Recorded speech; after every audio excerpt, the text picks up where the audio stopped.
Hi, I'm Jessica Patterson of Spinning Shadows Fiber Arts, and welcome. You may have if you have watched my video on, if you've been watching my Napa Valley Fiber videos, with the finish of the Evergreen project, I had quite a few balls of yarn left over.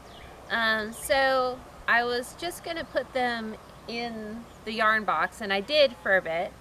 And I warped up a project using the yarn from my November kit. And before I started, I pulled the Evergreen yarn back out and I tried something new, and that was a version of Overshot. Now, most all of my weaving books are still packed in boxes, so I threaded this from memory using the diamond twill pattern and a regular twill facing left and facing right.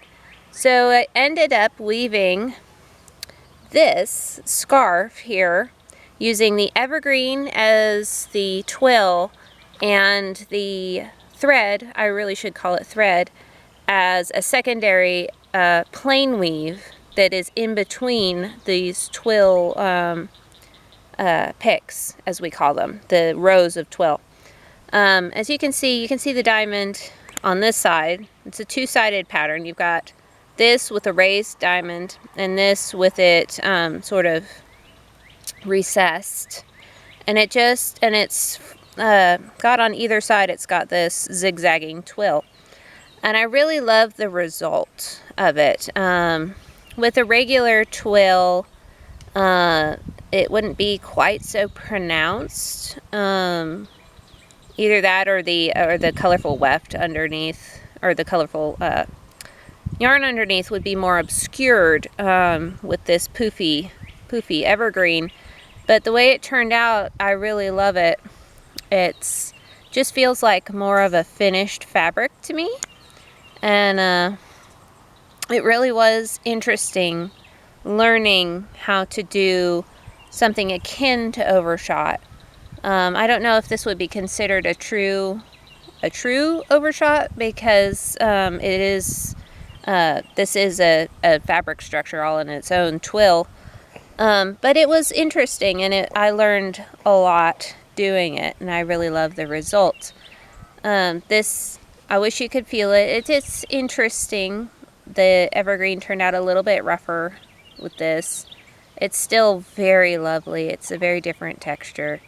And I love the way it fades from green to orange to red here.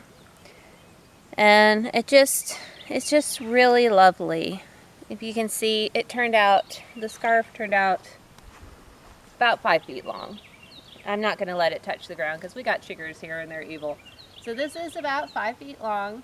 I did a small portion of just plain weave on either end, and I didn't leave enough for a fringe on one side, so I just left it fringeless. So this is one of the first weaving projects that does not have a fringe, and that is also in part due to the fact that I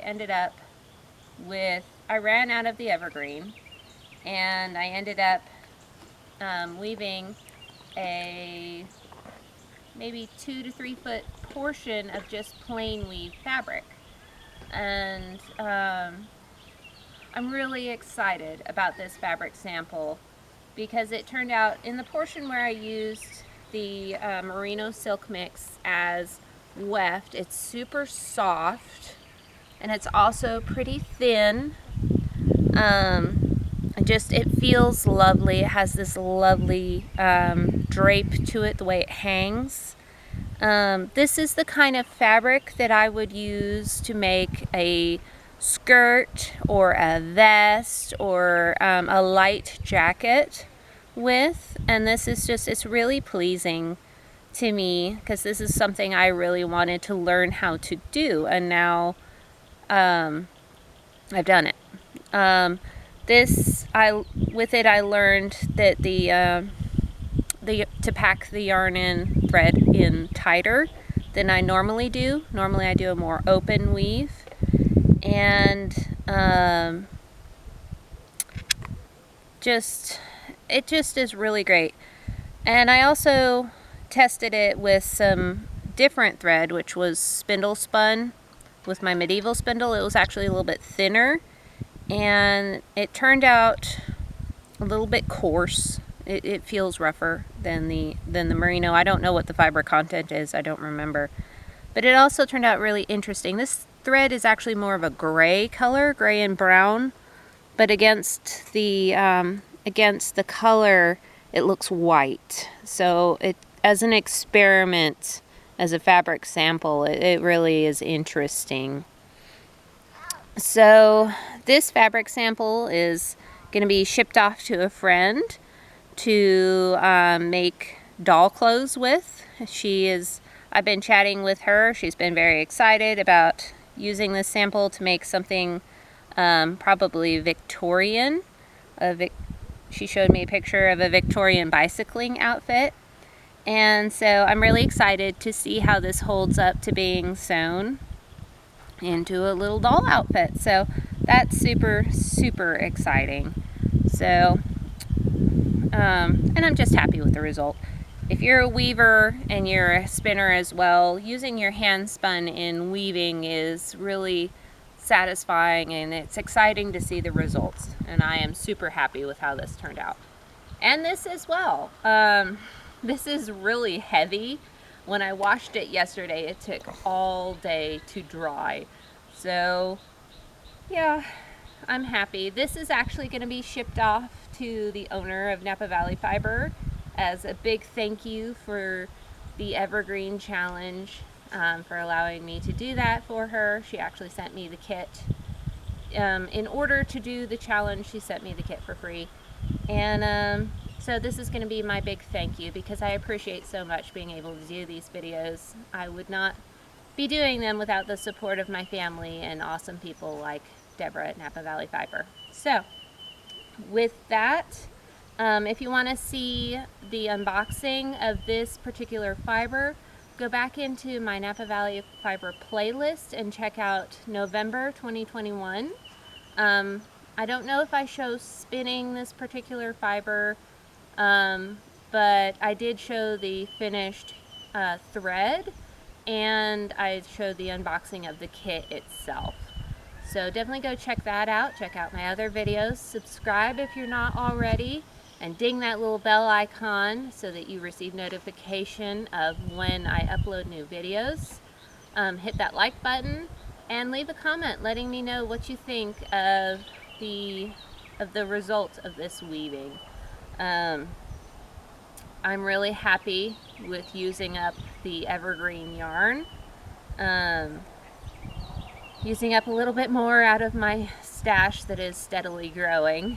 And I'm really happy with creating a fabric sample that I would actually use in sewing if I had enough of it. So let me know what you think in the comments below.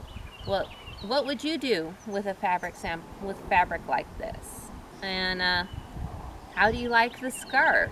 I'm super, super pleased with the results of this diamond twill with a plain weave in between each twill row. So, and I hope in the future to explore overshot more. It's a very different weaving style than doing just plain or just twill. Hopefully I'll be able to film videos of doing that.